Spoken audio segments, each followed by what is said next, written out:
World cup officially शुरू हो चुका है, किसी को पता भी नहीं है। उसके अलावा इंडिया और बांग्लादेश का वार्म अप मैच भी हुआ है, उसके बारे में भी बात करेंगे। यूएसए और कनाडा का पहला मैच हो गया, उसके बारे में तो बात के अलावा बाबर की अंग्रेजी के ऊपर कोई कमेंट्स दे रहे हैं, उसके ऊपर एबी डिविलियर्स ने भी कोई जवाब दे दिया, तो बाबर की अंग्रेजी पर भी बात करेंगे। सबसे पहले तो बात हम इस बारे में करेंगे कि दोस्तों वर्ल्ड कप शुरू हो चुका है, बेहतरीन हाइप बनी हुई है, पूरी दुनिया रुक गई। मुझे तो पता ही से चला कि जब दुनिया रुक गई और मैं मतलब किसी भी काम से बैंक में गया तो बैंक में कोई नहीं बैठा हुआ, कुत्ते बिल्ले फिर रहे थे काउंटर के पीछे। फिर उसके बाद जो है मैं बाहर जाना था असल में, तो इमिग्रेशन ऑफिसर सब छुट्टियों पे, तो उन्होंने कहा यार आपको पता नहीं वर्ल्ड कप शुरू हो गया, पूरी दुनिया रुक चुकी है। मैं वही सोच रहा कि यार मुझे क्यों नहीं पता चला। फिर पता चला कि माशाल्लाह कोई हाइप ही नहीं बनी है, तो इसी तरह चलते रहेंगे। खुशी की बात यह है कि अब चूंकि यूएसए आ गया है, यूएसए का पहला मैच भी हो गया, कनाडा से मैच था, यूएसए जीत भी चुका है। तो मैं अल्लाह से ये दुआ मांगता हूँ कि यूएसए को बहुत अच्छी टीम बना, क्योंकि वही बचा सकते हैं, वही हाइप बना सकते हैं, वही ब्रांडिंग कर सकते हैं। बाकी जो टुट्टी बज्जी हमारी जो टीमें है ना, जो कि रूल कर रही है सपोजिटली क्रिकेट की दुनिया को, उन्होंने कख कुछ भी नहीं करना। इंडिया वाले जो है ना सबसे ज्यादा फिर भी जोर लगा रहे थे, लेकिन इंडिया फिर भी इंडिया है ना। ये जो गोरे हमें वो जो नकली किस्म के दो चार लूसी गोरे जिनके सिर्फ बार के अंदर, एक तो उनकी पूरी पॉपुलेशन जो है वो भेड़ों जितनी होती है, वो जो है वो बार में जाके 4-5 जो है वो शराब के नशे में कुछ सेलिब्रेट करके वापस आ जाते हैं। ये ऑस्ट्रेलिया हो गया, न्यूजीलैंड हो गया, और ये ऑस्ट्रेलिया में मेरे ख्याल में नंबर 1 स्पोर्ट ये है ही नहीं, इंग्लैंड में भी नंबर 1 स्पोर्ट ये है ही नहीं, न्यूजीलैंड में तो पता नहीं बंदे ही कितने हैं जो कि वो सेलिब्रेट भी करेंगे, उनकी भी खैर नंबर 1 स्पोर्ट ये नहीं है। वो जो 14 लोग न्यूजीलैंड में रहते हैं उनके लिए भी ये नंबर 1 नहीं है। तो ये उन सारे मुल्कों के अंदर ये खेल रहे हैं, इनसे कोई दुनिया के अंदर जो है वो फर्क नहीं आ रहा था। मेरा ख्याल में अमेरिका जैसी टीमें जब आएंगी ये कोई थोड़ा बेहतर परफॉर्म करेंगी। हम पे ना कर लेना दोस्तों, क्योंकि हमें तो बस ये डर लगा हुआ है, क्योंकि जिस किस्म की जो न्यूज़ आ रही है उसे तो यही पता चल रहा है कि हम स्ट्रगल करेंगे यूएसए के अगेंस्ट भी। बट खैर वर्ल्ड कप शुरू हुआ है जीरो हाइप के साथ, और यूएसए ने पहला मैच जो है वो कनाडा को बड़ा जबरदस्त रहा है। कनाडा ने भी कोई 194 रन बनाए एंड यूएसए ने चेस भी किया है। और उनके कोई भाईजान है, मैं नाम उनका भूल गया हूँ, उधर की ही लोकल बॉय हैं यूएस के। ये भी नहीं कि कोई इमिग्रेशन वाले कोई पाकिस्तानी इंडियन वहाँ पे गए हुए, उधर की लोकल बॉय ने मेरे ख्याल में कोई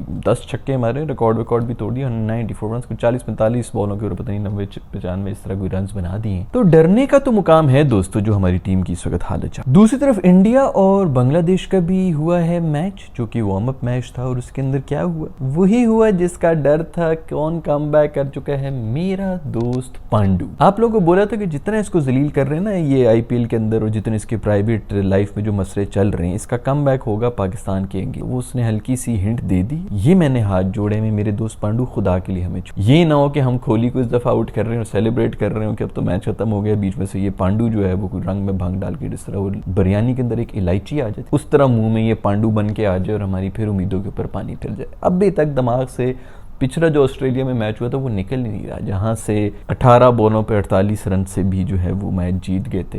एक गलती की सिर्फ वो थी, वो उन्होंने एक गलती नहीं की, और हमने लगातार 3 ओवर गलतियां करनी थी और हमने की, सब कुछ हमने किया, हम वो मैच हार गए। तो वो अभी भी कहीं ना कहीं दिमाग के अंदर वो बैठी हुई ये चीज़। और अभी भी ये जो पिच है, मुझे तो टू बी ऑनेस्ट कुछ समझ नहीं आ रही, क्योंकि यहाँ पर इंडिया वालों ने 191 रन तो बना दिए थे बांग्लादेश के ऊपर, लेकिन शुरू के अंदर वो स्लो भी खेल रहे थे। तो ये पिच मेरा ख्याल में तो कोई 200 रन वाली है। अगर ये 200 रन वाली पिच है तो पता नहीं हमारे फिर लोग जो हैं वो किस तरह 200 चेस करेंगे या क्या होगा, कुछ मुझे समझ नहीं आ रही। दूसरा एक और ही बड़ी अजीब सी कोई चक्कर थी कि ये ग्राउंड के अंदर कोई बाउंस नहीं था। 1-2 शॉटें इसी तरह थी कि जो ऊपर गई है वो नीचे उधर ही बॉल गिर के ठुप करके गिर गई। तो पता नहीं चौके छक्के लगेंगे कि नहीं लगेंगे, कुछ समझ नहीं आ रही। चौके हमारे तो पता नहीं यार। प्रैक्टिस मैच हमारा एक भी नहीं है, कोई वार्म अप मैच नहीं है। हम चूंकि इतने चैंपियन प्लेयर्स हैं, हमने इतनी बेहतरीन परफॉर्मेंस दे दी है इंग्लैंड के खिलाफ, हमें प्रैक्टिस मैच से क्या जरूरत है। यूएस इंडिया जो है वो बड़ा ही बेहतरीन परफॉर्मेंस दे गया है। बांग्लादेश का तो वैसे आवे का आवा ही बिगड़ा हुआ है उनका। हम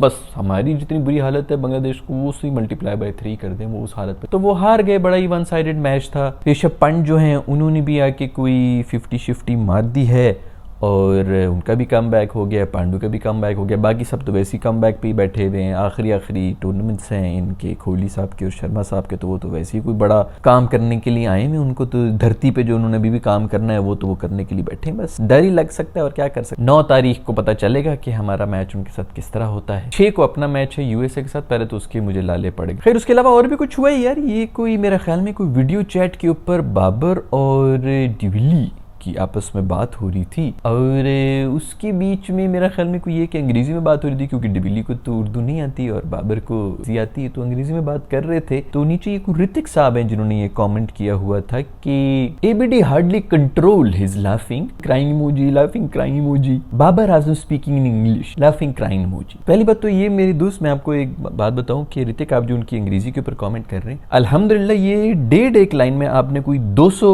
गलतियां की हुई अंग्रेजी की, मतलब आपकी खुद ग्रामर जो है वो इतनी कमजोर है, आप किसी और की यही कॉम्प्लेक्सेस जो आपके अंदर आपको काट रहे होते हैं ना, आप फिर औरों में वो ढूंढ रहे होते हैं। तो ये भाई मेरा ख्याल में पहले तो आप अंग्रेजी सीख, दूसरी बात ये कि आप अगर अंग्रेजी सीख भी लेना, आप उसके बूटों को भी हाथ नहीं लगा सकते हो ना, वो जहां पर जिस जगह पर बैठा हुआ हो ना, आप अगर बाहर से गार्ड भी आपको करीब आने देना उसके, तो मैं अपना नाम बता दूंगा, तो ये आपकी है औकात। आप लोगों की औकात जो है ना वो ये होती है कि आप कीबोर्ड पे चिपके हुए हो, एक लीच की तरह चिपके होते हैं, उधर करके कर रहे हो, तो वो भी आपने गलत टाइप की। तो पहले अपनी, जब भी कोई कमेंट कर रहे हो ना, उससे पहले जरा बस 2 मिनट के लिए शीशे में अपने आप को देख लेकर अपनी औकात के बारे में सोच लिया करें कि यार आप क्या, आपके पूरे खानदान की क्या औकात है, उस बारे में ये बात कर लिया करें कि आपको पूछता कौन है लाइफ के अंदर, और जिस खानदान को कोई नहीं पूछता उस खानदान में भी आपको कोई नहीं पूछता। ये इन लोगों की औकात होती है जो कि इस तरह के फिर कमेंट भी कर रहे हैं, तो आप उसके नेड़े भी नहीं जा सकते। खैर एबी डिविलियर्स ने बहुत ही जबरदस्त उसको रिप्लाई कर दिया, उसको ये कहा है कि भाई उसकी अंग्रेजी मेरी उर्दू से बहुत ज्यादा बेहतर है, और वैसे भी वो बैटिंग बड़ी बेहतरीन करता है और वो मैटर करता है। ये नहीं, आप लोगों ने देखा होगा क्रिस्टियानो रोनाल्डो हो गया या मेसी हो गया, जिनको सब हम ये जो देसी थर्ड क्लास कंट्रीज होती हैं, ये लोग इसी तरह थर्ड क्लास नेशन जो है वो उनको पूज रहे होते हैं, मुंह खुले हुए होते हैं, घुटनों पे बैठे हुए होते हैं उनके सामने। तो उनकी अंग्रेजी ना बोलने से किसी को कोई प्रॉब्लम नहीं है, क्योंकि वो तो हमारे खुदा हैं। इनफैक्ट कहीं ना कहीं उसी चीज़ को हम सेलिब्रेट भी कर रहे होते हैं कि अंग्रेजी को छोड़ पर रखो, लेकिन हम चूंकि जहनी तौर पर गुलामाना हमारी सोच है, इसी थर्ड क्लास नेशंस जो हैं, हमारी जो पूरी बेल्ट है, जिनकी पूरी लाइफ की में हमें अचीवमेंट ये रही कि उन्होंने मसाले बनाए हैं और उसके ऊपर भी हम बड़ा वो करते रहे कि हम दुनिया को रूल करते थे। जो हमने रूल किया हमें पता है, खैर हम लोग समझ रहे हैं कि हमने बड़ा रूल किया, उस वक्त भी हम जलील ही हो रहे थे, तभी तो बाहर से आते कोई ताजर लोग, मतलब बिजनेसमैन लोग भी आके हमें जो रगड़ के चले गए थे। तो हमारी आप चेक कर लें कि हमारी कितनी पावरफुल कोई अंपायर हो। वो तो इतने दूर थे, गर्मी थी, थर्ड क्लास होता, इतने पहाड़ों के बाद वो यहाँ पर मतलब पहाड़ों को पार करके एक तो इधर आए और उधर आके भी इस किस्म के बंदरनुमा लोगों को उन्होंने देख लिया। कोई आता ही नहीं था इधर, जब वो आया तो उन्होंने आके ये रूल वूल करके साइड पे फेंक चले गए। लोग कहते हैं कि हमने बड़े इंडिपेंडेंस लिए, वो भी शुक्र करें कि हिटलर ने उनकी कमर तोड़ी हुई थी उधर, तो उन्होंने कहा पहले इस गन से तो जान छुड़ाओ, तो यहाँ से निकल के चले गए, वरना हमारे जो है ना हमने जितनी इंडिपेंडेंस लेना था हम तो अभी तक उनके गुलाम हैं, हम उनसे आज़ादी खा के अभी भी गुलाम है किसी न किसी के। तो खैर ये गुलाम मेंटालिटी है जिसके ऊपर ये बाबर की अंग्रेजी के ऊपर कमेंट करें। ऑल्दो आई स्ट्रांगली बिलीव कि अगर आप 2-3 साल के लिए कप्तान है तो आप थोड़ा बहुत जो इन चीज़ों के ऊपर भी काम करें। ये काम बेसिकली हमारी पीसीबी की जो मैनेजमेंट है ना उसका है, क्योंकि आपने उस बंदे को जो है वो उसकी गेम की बेस के ऊपर रखा, उसके बाद उसको थोड़ा ग्रूम करना। मेरे ख्याल में कोई एक बंदा जो सिर्फ कम्युनिकेशन स्किल्स के ऊपर ही बात कर ले, जो हजार बंदों की टीमें जा रही होती हैं इनके साथ जो वो कर रही होती हैं, एक ट्यूटर ही लगा लो यार अंग्रेजी का, जो कि थोड़ा बहुत कम से कम सिखा दे, ऐसा ओवर टाइम आप जो है बेहतर हो जाते हैं। इसमें कोई बुराई नहीं है अगर आप कोई लैंग्वेज सीख भी लें, लेकिन नहीं भी अगर सीखनी तो ना सीखें, कोई फर्क नहीं पड़ता, कॉन्फिडेंस के साथ आप उर्दू में बात करें। But I would strongly suggest कि आप उर्दू में ही बात करें। अगर किसी ने आपसे बात करनी तो आपकी लैंग्वेज सीखे, नहीं तो ना सीखे। लेकिन है थी थर्ड क्लास और घटिया, ये हमारी जो कौम है ना उसकी मेंटालिटी कहीं ना कहीं नजर आती रहती है कहीं ना कहीं, और स्पेशली अब तो हमें प्लेटफॉर्म मिल गया सोशल मीडिया का, तो ये सारा गंद जो है वो बिल्कुल उबल के सामने आ जाता है, बिल्कुल सतह के ऊपर आ, तो वो दिखा दिया है। बाबर जैसे प्लेयर्स जो हैं वो माशाल्लाह कम ही आते हैं, और हम उसके अंदर भी जो है उसकी अंग्रेजी के ऊपर उसको जज करें तो लवली ऋतिक तुमने अपनी औकात दिखा दी। खैर सोशल मीडिया का पहला रूल यही है कि जब भी आप सोशल मीडिया पे आए हैं, कोई थोड़े बड़े मुकाम के ऊपर जाएं, थोड़ा फेमस होने की कोशिश कर रहे हो, तो सबसे पहले जो भौंकने वाले कुत्ते हैं उनको आप इग्नोर ही करें, क्योंकि ये लाइफ में भी मैं पहले भी बहुत दफ़ा दोस्तों आपको बता चुका हूँ, लाइफ में जब भी आप कुछ अचीव करना चाह रहे हो तो जो भी कुत्ते मिलते हैं रास्ते में जो भौंक रहे हो, उन पे खड़े होकर पत्थर भी नहीं मारना, क्योंकि आपका टाइम ज़ाया हो रहा था। दोस्तों चलते रहना है, आगे चलते रहना है, आपने कहीं और जाना है। बाद में यही लोग जो है वो चुप हो जाए, वेट कर रहे होते हैं कि आप ऊपर जाते रहते कब स्लिप हो रही, फिर भौंकना शुरू हो रहे हैं, तो भौंकन दो, कोई जरूरत नहीं। जो मुझे सबसे बड़ा प्रॉब्लम है कोहली से वो यही है कि उसके ऊपर जब भी कोई कमेंट कर लेता है, वो जब भी उसको मौका मिलता है तो उसको एड्रेस जरूर कर लेता है कि उसको कहीं ना कहीं वो चुभ रहा होता है। यार हु केयर्स मैन। मेरा नहीं ख्याल कि इन चीज़ों से बाबर को कोई फर्क पड़ता होगा, ना ही इसको कोई मैं उसको शो ऑफ करता है इस तरह की, जी मैं को बड़ा पढ़ा लिखा हूँ इस किस्म की। He owns it and he should. हमें उसकी गेम के ऊपर उसको बात करनी चाहिए, उसकी कप्तानी के ऊपर उसकी बात करनी चाहिए। अगर वहाँ पर कोई मसले हैं तो फिर भी आप हाईलाइट करें। अंग्रेजी और ये और वो घटिया आदमी से इसी किस्म की उम्मीदें हो सकती हैं। तो घटिया बंदा जो है वो कहीं ना कहीं बता देता है, वो चुप ही नहीं रह सकता ना कि आप खामोश रहें तो बहुत सी चीज़ें छुप जाती हैं। तो घटिया आदमी ने बोल बोल के कहीं ना कहीं बताना होता है कि मैं घटिया हूँ। खैर दोस्तों, आज के एपिसोड में इतना ही।